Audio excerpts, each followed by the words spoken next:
Hello and welcome to Technically Speaking, where scientists and engineers come together to chat about common interests, share knowledge, and satisfy some curiosity.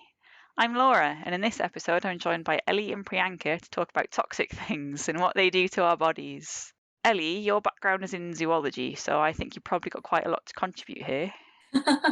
Well, something like that. There are loads of poisonous and venomous species in the animal world. So I think I'll talk first a little bit about the difference. So in my mind, something that is poisonous versus something that is venomous. So venomous bites you and you get unwell or potentially even die. So that's venomous. And then poisonous is you bite it.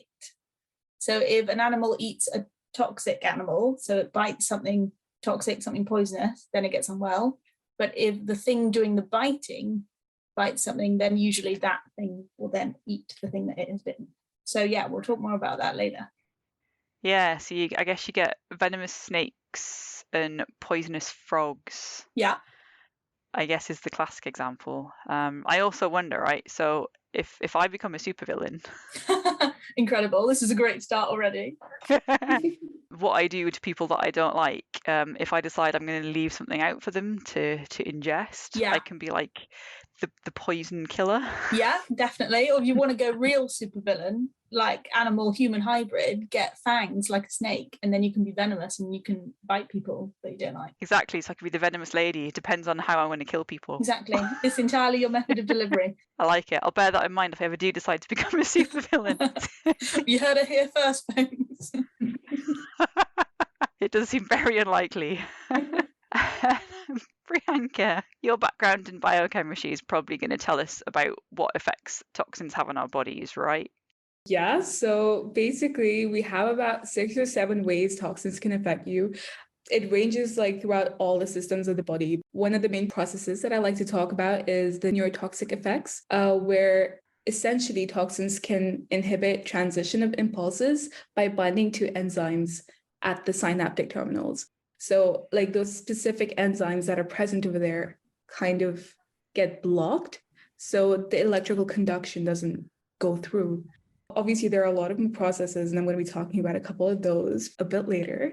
Oh, okay, so I've heard of neurotoxins, and that's one way in which a chemical can have an effect on the body. Yes, exactly. Cool. We're talking about chemical toxins, not, people. Whole different Yeah. class of toxicity there. I guess that means we should define what we mean by something that is toxic, or what a toxin is specifically. I'd read some weird definition about a toxin is something that is made biologically, whereas if it's made by humans, it's a toxicant, which is a word I'd never come across before. Yeah, I didn't know I've heard that either. I would say, yeah, definitely something that is toxic is like naturally occurring in the environment. Like it's created within itself to be toxic for whatever reason, which could be predator avoidance, could be to stop people eating it, all of those sorts of things.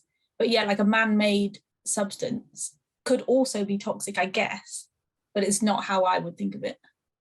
More poisonous, perhaps. Well, that's it. A lot of the dictionary definitions pretty much said a toxin is something that is poisonous. That's not a very helpful definition. But I mean, I guess I'd say that it's a substance that causes harm or damage to the body in some way, which could be by damaging cells, or as Priyanka just gave an example of, by interfering with chemical signals or like the neurons, so the ions that are being transmitted through pathways. Is that what your lecturer said to you, Priyanka? Yeah, actually, yes. Yes. We were not too far from the truth.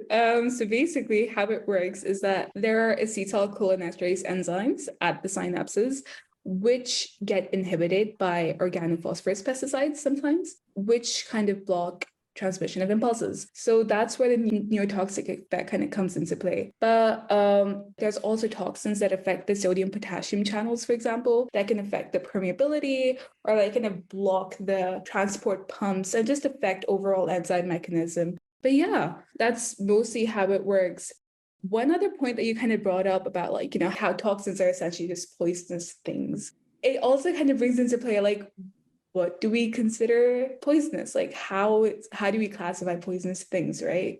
So I presume someone must have eaten something or been bitten by something at some point and gotten I want to say unwell, but then there are different levels of unwell. There's like dead in an instant. It's pretty extreme. Or there's just, I guess, vomiting. Is that caused by something that is toxic? Where I guess you're vomiting to get out of your system, maybe, or maybe it's somehow caused a biological response that isn't just get this thing out of me. It's this thing is making some mechanism act that is the thing that says you are now going to vomit. But I'm also thinking in terms of like, you know how we have like compounds that we can ingest, but not specific animals, or like vice versa. Like, let's think about like capsaicin and stuff, like the compound present in chilies. Is that really considered toxic? Because it's supposed to be toxic towards us. It's supposed to be repellent towards mammals. Because like birds are supposed to be able to ingest it completely fine because they don't have the receptors to feel the spice. But do we consider chili toxic to humans? I mean, it is unpleasant, isn't it? People enjoy eating chili, like a little bit of heat in a curry is nice, but it doesn't feel pleasant in like the same way. Like it makes your mouth tingle or your lips burn or whatever. Like it's definitely triggering a response there in your mouth. But yeah, I guess the concentrations as well, because you can build up like a tolerance to chili. You can like train yourself to eat stronger and stronger chilies, like those people that do chili eating contests, which I could never enter. Or like the Indian genes that put spice in every single thing, even yogurt. You put spice in yogurt, but the yogurt's what you eat to get rid of the spice. No, girl, we put spice in yogurts as well. Like that's a nice side dish to go with our rice and everything, which is also spicy, by the way. Even the rice is spicy. But I can never come to dinner at your house. I'm sorry. That's okay. I can barely handle it as well.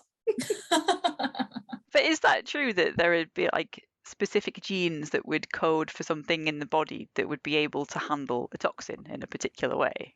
Does it depend on genetics, or is that one of those sort of myths? It's just that Indian people have grown up with a lot of spice. I'm actually not very sure, but I mean, it seems like it, right? Like we have developed a tolerance towards it. Like I know when I traveled to the UK, I'm really sorry to say, but food is so bland. I carry so many spices from home, so I'm not like starving because I need that spice in me. But like, I think we just develop a tolerance towards it. I don't think it could be genetic though. But then, because I'm thinking like some animals can eat what we would consider like toxic plants, Right. because they've had that evolutionary, they call it like an arms race. Like the plant will develop toxin to stop the animal eating it, but then the animal will develop like some sort of enzyme or like antitoxin so it can get away with it. Right. And it like just goes back and forth. It doesn't taste toxic to the animal, but the plant might be toxic to someone like you or me. Wow, so that plant and that animal are pretty much at war with each other, trying to outcompete through evolution. Yeah, pretty much. Wow. Like you can see it in quite a few examples where this has developed this, and then the next thing will develop that, and then it's like it's like a little battle of like, I will eat you. No, you won't. I will eat you. No, you won't. Have you got any good examples of that? Because the first thing I think of is nettles, and like I'm pretty sure I see cows eating nettles, but I break out in hives when I brush against nettles. Well, you can eat nettles. Like people can eat nettles. You can eat nettle soup. You can. I have made nettle soup, but you destroy the irritant, the chemical, by boiling it, don't you?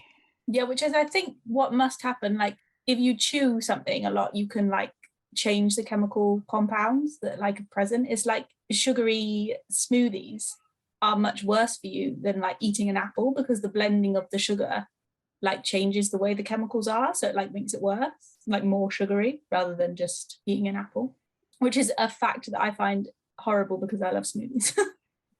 I find that really weird as well, that just blending it would change the sugars. Yeah. I can't see how that would work, but I don't know enough about the chemistry of it. Yeah, it's funny as well, because in the animal kingdom, like animals can be both. Like you could be venomous and also poisonous. So you could be like toxic on 2 levels, which I think is so fun, because you create your own venom through your genes, but then what you eat can give you like poisons as well. So then your skin becomes poisonous. There's like a species of snake that is both poisonous and venomous, which frankly is just showing off, if you ask me. So is that the snake has a tolerance to the poison? It doesn't get poisoned itself, but the poison just accumulates in its body. Yeah, so it's the Asian tiger snake. So it has like one toxin for its poisonous bite. Sorry, one venom, a toxic venom. And then it eats poisonous toads, and then it stores that poison in its skin. So you can both be bitten by it and eat it and not come out very happy at the other end. That is impressive and seemingly unnecessary. I can't be asked to defend myself. I don't need to bite you though. It's fine. I'll just lie here. Exactly, but that's the thing. Like, it's dual, right? It's become a great predator because it can poison the things it wants to eat, and also like no one wants to eat it because then it's poisonous. So it's like it's one basically. I'm sure some stuff still Yeah. tries though. Usually everything is trying to eat everything else. Well, yeah, otherwise why would it bother trying to double down on being dangerous? Yeah, exactly. There's got to be an advantage, which is the fact that things don't want to eat it. Maybe that frog's really tasty. Yeah, that's also a good point. I probably wouldn't try it, but it could be great if you're Asian tiger snake. Maybe. I feel like I'm kind of missing some more information on what actually happens in the human body. So your example of blending fruit somehow makes the sugars more potent, which just sounds a bit like magic to me. But aside from the smoothie example, there are actual known ways in which a toxin will act on your body to do harm. Yeah, so we were talking about this earlier as well. Like we were thinking about thalidomide, which is like a human-made toxin. Like it was supposed to be a drug that helps women with morning sickness. But then since it has like a teratogenic action, it kind of crosses that barrier between mother and fetus and essentially can affect the development of the baby as well. So they were born without limbs. So I guess that's one of the ways that we can, like, how toxins do harm. Another way toxins can harm us is they can take out or like knock off the metal ions in enzymes or proteins. So for example, in heme, we have like hemoglobin, we've got the iron metal kind of bonded to 4 different groups, if that makes sense. So then we have toxins that can knock those off and essentially render hemoglobin useless, which can then affect circulation, oxygenation, and they cause oxidative stress and all of that stuff. Oh, okay, so because hemoglobin needs ions? Yes, iron. Tongue twister. Yeah. And it can do something to remove those ions, did you say? Mm-hmm. So you said the ions attached to 4 different groups. Those groups still stay Yeah, there? the groups would technically stay there because they're also kind of bound to each other, but if I'm not wrong. But it's kind of useless because the biggest function was carried out by the ions in hemoglobin because that's what bound to the 2 oxygen groups during like the whole respiration process. So if you can't transport the oxygen, yeah, I can see how that would create problems. Yeah, our cells would die. There's quite a horrible one back in the snake world. There's like boomslang venom, and it's got metalloproteinases in it, Mhm. and they interact with the way blood clots, and they like destroy the capillary blood vessels. So then it's like both causing clots and then like blocking the blood vessels, and then that can cause strokes and heart attacks. Oh my God. That just seems like a horrible way to die, slowly having your blood system destroyed by the venom of the snake. Wow. So if it destroys your capillaries, isn't that what sort of feeds your skin and everything else? It's what gets your blood into like pretty much everywhere it needs to go, all the little areas. Yeah. So you'd have what, like bits of your body just dying? Like massive internal bleeding. Yeah. Wonderful. Oh gosh. That is grim. One question I would want to be answered is how much of that particular venom do I need in my body for it to have that effect? If I injected a microliter, is that enough to do any damage, or would it do a little bit of damage but I could recover? Ooh, that is a really good question. I don't know how much boomslang venom would take to kill like the average human woman, but I'm gonna guess probably not that much. I feel like these animals usually they go hard or they go home. Like they have a lot of like potency in their venom, and they like bite you once and you're done. But I could be wrong in that maybe a boomslang is not too bad, and then like obviously like zoos and stuff have dangerous snake species and store anti-venom as well. So like if the keepers get bitten for whatever reason, then you're not automatically whisked off to an ambulance. No. So maybe you should be, but they can give you something to help. How does the anti-venom work? Do you know? If the venomous thing has injected you with something that inhibits some biological function by, let's take the example Priyanka gave us where you knock ions off hemoglobin, does the anti-venom do something that prevents that iron from being removed, or would it compete? I think so. I think the idea is that it like binds to it. So if like the venom is like the foreign body, and then it would like neutralize it by like wrapping around it. like stop it getting to its target, I think. Okay, because I can also see that it would change the chemical structure maybe, or make the venom break down in some way. Yeah, I think it's a little bit like a vaccine response, in like they'll give a low dose of the venom to like a sheep or a cow or something and wait for it to like, do the white blood cell thing and generate the antibodies, and then that is then used as an antivenom because it's like already protected. Like it's already had that sort of situation happen. Because I guess I think about this more from a chemistry point of view rather than using biomolecules to fight a chemical. Biology to fight biology. Funnily enough. I guess there are things in our own food that could be considered poisonous or toxic if you eat enough of it, like mercury in seafood, or apple pips contain, is it arsenic or cyanide, one of the two? Cyanide, wasn't it? It's one of those things that I thought I eat apple pips quite a lot and they don't bother me, and my tiny little rats quite happily eat apple pips and they're fine, and the apple pip is obviously much bigger to them than it is to me, so it should be a higher concentration. So I'm like, yeah, apple pips are fine. They're not toxic. Well, maybe it's like the potency again, like it differs, right? Like it would be so diluted that wouldn't affect us if we have like one or two at a time. But say we have like 50, or we just make like an apple seed pie or something. How many apple pips do you have to stockpile? You need like an entire orchard's worth of apple pips. There's definitely cyanide. It can't be that high because otherwise we wouldn't be able to eat apples, right? So it must be literally like an orchard full of apple pips. Or maybe it's because it depends what that cyanide's bound to, right? If it's bound up in another molecule in such a way that it can't interact with your body, then it might be just one of sort of urban myths. Like, yeah, it contains this thing that could be toxic, but in this form, it's fine. Oh, apparently it would take between 150 to several thousand crushed seeds to cause cyanide poisoning. So I think having an apple a day, you'll be all right. Isn't that one of those things you can build up a resistance to, though? There are certain kinds of poisonings that, notable figures have allegedly been told to build up a resistance against. I don't know how true any of this is. I'm sure there was a guy that like ate mercury every day to build up a resistance because he was like really terrified of being poisoned by his enemies.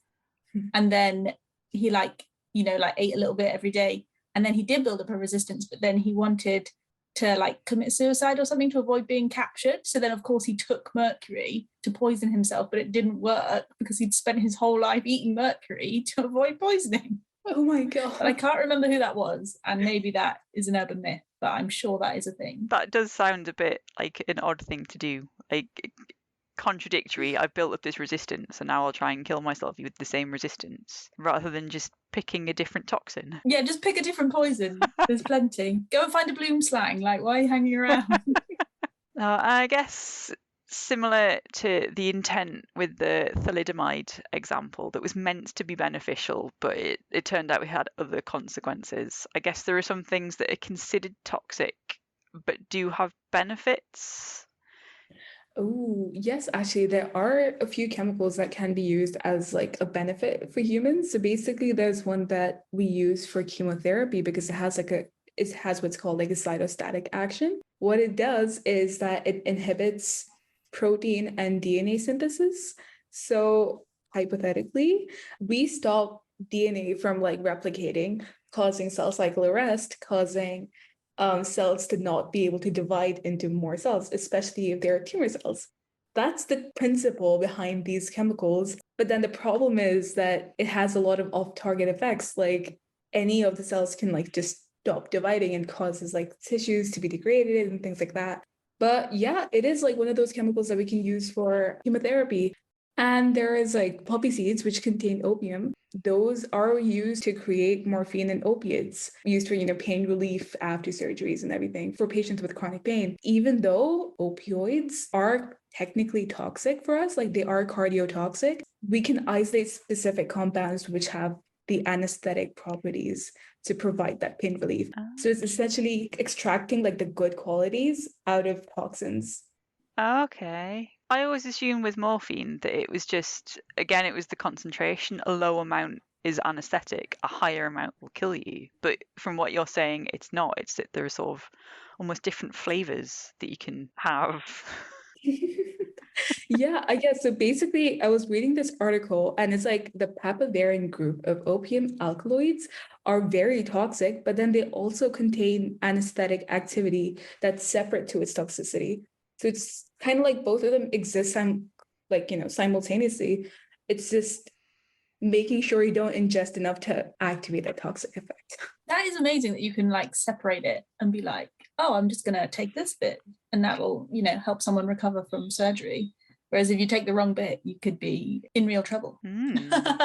Oh, gosh. This explains why when I did drugs and alcohol tests for various employments, they always said don't eat poppy seeds in the days beforehand because they can show up as a drug you probably shouldn't be taking. Poppy seeds contain very small amounts, and actually they're accepted in a lot of cultures. It's one of those things, like they're beneficial as well as harmful. So moderation is key. Yeah, it can be all about quantity, can't it? Like a little bit is fine, but if you eat too much, then yeah. I also find it fascinating that it's like different toxins, like there's hemotoxins and neurotoxins and cardiotoxins, which I just learned are a thing from Priyanka. But like it's incredible that they like have developed over the years to like target, your nervous system or your circulatory system or your heart or your brain. Like it's kind of horrible to think about these so many different ways that they could hurt you. But we still ingest them. Like we're eating them anyway. A really good example of that is alcohol. And they always say like it's 14 units you should have in a week, but spread over that week. And here are the really dire consequences if you consume too much. I was trying to look into what effect alcohol has on the human body and specifically like what biomechanisms it acts on. And it sounds like no one really knows what all these mechanisms are. They've just sort of observed the effects of drinking too much alcohol. I mean, eventually it's like liver damage, right? That's like the main, if you get, people with alcoholism, and then like the liver is like the first organ that packs up. That's sort of pop culture knowledge more than any real scientific backing. But yeah, I never thought of like alcohol being toxic. But I guess, yeah, it has a negative effect, right? Yeah, and you can get alcohol poisoning on a relatively short time scale. Like even just like one really heavy night of drinking where you consume far too much is enough to knock you unconscious. But from the few papers that I sort of dipped into, it didn't really explain precisely what was happening in the body. It sort of alluded that certain mechanisms were being inhibited, but they couldn't really say why, which I thought seemed odd because alcohol is quite a simple molecule, or alcohol molecules are quite simple. You would think understanding their action would be quite simple, but I guess not. The human body is really complicated, right? Yeah, I guess so. And it's also been around for so long. I think there's so many studies about alcohol and like the effect on your brain and your heart and your like health in general. Like you'd have thought people would have a better understanding of what it's doing, but I guess it's doing maybe so many things at once that it's hard to get a handle on all of them. Yeah, that's what I figured. If you were going to do like a really controlled scientific experiment, you'd have to isolate all these things in some way, which to me sounds like you sort of need to artificially create little bits of cells and bits of the human body. I don't know if that's even feasible. Can you grow like some heart cells in a petri dish? People could do that now, right? Definitely. Well, yeah, people still can culture tissues. That's a thing, right? I've heard that. That is definitely a thing. Good to know. I'm the least biologically minded person here, having not done biology since A levels. So you guys will know more than I do. At work, I put a heart cell, like a cultured heart cell beating on our social media. If you trawl through IFLS, you can find it. They like grew beating heart cells. I don't know how. That is a step too far from my biology knowledge, but it was really cool. Isn't that what like a lot of cell cultures are? Like we have what they call HeLa cells, which are like cancer cells that we essentially just got once, and we just keep regrowing the exact same culture line again and again for multiple experiments. And it's like one massive culture that people get shipped to their respective labs, and then you culture it even more, and they can like perform experiments like drug experiments and stuff on it. Isn't that what that is? Wow. Is this where the idea for like 3D printing organs comes from? That they can take those cell cultures and extrude them through a nozzle? This sounds really weird. No, I think that is like potentially like a future thing that will happen, that they're like trying to like 3D print organs and stuff, which is mind-blowing to me that would be possible. But I guess if you can like culture it into a material, then why not? I don't know if that would work. You'd need so much though, because you'd need like muscle and veins and and you need to specialize all those cells, like, but then you need to kind of extract the different functions from stem cells. Like you need to extract specific lineages, which is going to be another pain.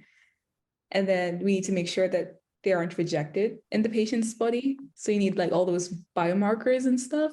Maybe someone will come up with some novel way of using toxins to help that process somehow. If toxins act on particular cells in particular ways, then maybe toxins can be used somehow to encourage a cell to do a particular thing. I don't know. That sounds like bollocks as well. I like the idea of it though. I'd like to think that that was a thing that could happen in the future. It's what toxins can do for you, not what you can do for toxins. Some more ways in which they can be beneficial other than pain relief and cancer therapy. I do wonder though, does that mean there is some way that we could get superpowers from ingesting something or being bitten by something? There's got to be, right? Like, if a snake can eat a toad and get poisonous skin, surely I can, right? Like, I'm not saying I want poisonous skin, but I would like to have it as an option. Spider-Man got bitten, right? Oh, but that's radioactive. Yeah. Which I guess is also sort of toxic. It is toxic, right? Like it has radiotoxic effects. General safety assessments I used to do, chemotoxic and radiotoxic effects. And again, that's all about, it's sort of about concentration. It's how much you're exposed to and how quickly. Does it destroy the cells before the cells can be repaired? How do I stop it destroying my cells and like get it to build shooty webs out of my wrists instead? I can't answer that, but apparently one way you can protect your cells is using alcohol. So I need to be drunk and also bitten by a radiotoxic spider. Yeah, if you could somehow bathe the correct cells in the correct concentration of alcohol. I feel like I should know how this mechanism works, but I'm presuming the radiation causes the alcohol to be broken down in a particular way, and maybe the fragments help repair the DNA somehow. Again, that's probably not quite right. So hang on, if I was drunk and then I took this, it would like break down the alcohol in my system and therefore make me less drunk. So it's really the ultimate hangover cure. I have absolutely no idea if that's true. I should really check with some colleagues in radiation chemistry before saying that is what happens. Wait, are we saying that Andrew Garfield was drunk when he was bitten by that spider in the lab during his internship? Might have been. Maybe that was how he actually became Spider-Man. He was just always drunk when he was Peter Parker. Wasn't he a child? Wasn't he like 16 or something on a school trip? He's a minor, yeah. He had a bit of a rough upbringing, who knows? So what we get from this episode is that Peter Parker needs therapy. He got over it. He was a good guy, right? He was Spider-Man. He's fine. He was helping people. He's in the Avengers now, right? He's happy. Spider-Man can have feelings as well. A slightly more serious, but also not serious question for you, Ellie. What happens if a venomous snake bites itself? Oh my god. I mean, that is, I guess, theoretically possible. I think nothing. So because they have the venom stored in their mouths and their glands, they could, I suppose, theoretically die from blood loss if they bit themselves, but they wouldn't die from the venom because they have that like DNA, genetic, molecular level to be like not affected by their own venom. Otherwise, that would just be a really, really unfortunate day, wouldn't it? Well, I mean, what are the chances of a snake biting itself? That seems like a really obvious safety mechanism. Don't do any harm to yourself. Yeah, what's the chance of any animal? Like if a lion bites itself, like it's not going to end well, is it? So, I mean, don't bite yourself in the first place. But yeah, if you're venomous as well, that is an extra problem. But I'm pretty sure they've got like the antibodies or the whatever they need. But it's not a problem. Fair enough. So when you were talking about getting anti-venom, one way would be to just extract it from the snake itself. Yeah, they do this. So if you've ever seen like wildlifey shows or like the ones where they like go out into the bush and poke sticks at snakes and things, they like people in zoos can like extract venom. They get a jam jar and a like permeable lid, and they put the fangs of the snake through the jam jar, and then all the venom like collects at the bottom. And then they can use that venom to like then make anti-venom, which is cool.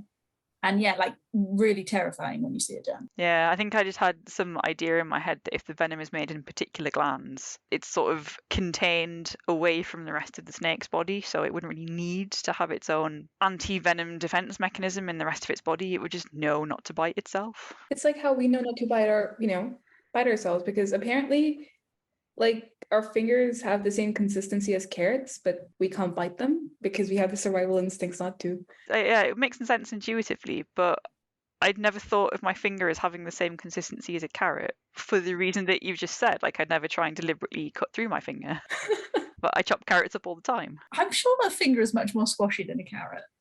Carrots are quite bone. brittle.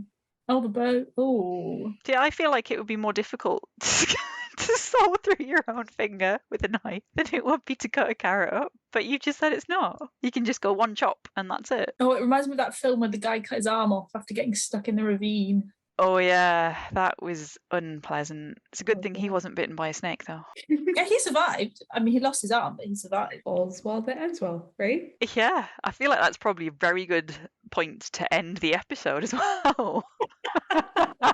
I feel like I've absolutely no idea what we've Yeah. what we've come to at this Like point. 5 different tangents. We did indeed. We defined what toxic is. Yes. Priyanka gave some examples of what happens in the body. So you talked about binding of metal ions and inhibiting how synapses work. I learned that synapses have other enzymes in them, which I never knew. And yeah, we did kind of ramble around a bit about toxins that are beneficial and ways in which human-made toxins have had some unfortunate consequences, in a very weird conversation about how chilies may or may not be toxic to different animals, I think. I was always told that if you don't want cats to mess in your garden, to put chili powder out to like dissuade them. Whether that's because it's toxic or it just smells bad, I'm not entirely sure. Is there a way you could do an experiment to find out? Obviously, you can't just leave the chili powder around, because how do you prove the hypothesis? Which one is it? Yeah. If anyone is looking for a thesis, let us know, because we've got a question for you. Yeah, how do you tell what the biological action of chili is on a cat? And how do you isolate which cells it affects? Well, now that I've summed up, we've gone off on a random tangent again. We're back down to like growing cat cells in a lab. I think this is probably a very good point to draw the conversation to a close. So if you want to ask us, what the hell are you guys talking about?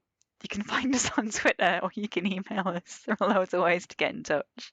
And if you quite liked this utterly ridiculous episode, we would really appreciate it if you would contribute a bit of money to our coffee fund. And the link to do that is in our bio. Until next time, thanks for listening. The views expressed in this podcast belong entirely to the person that said them. They do not represent any industry or organisation. If you enjoyed listening to these views, it would really help us out if you could rate us, leave a review and tell a friend. This podcast was sponsored by no one, but if you're interested in funding us to continue to have frank discussions about science and engineering, please get in touch.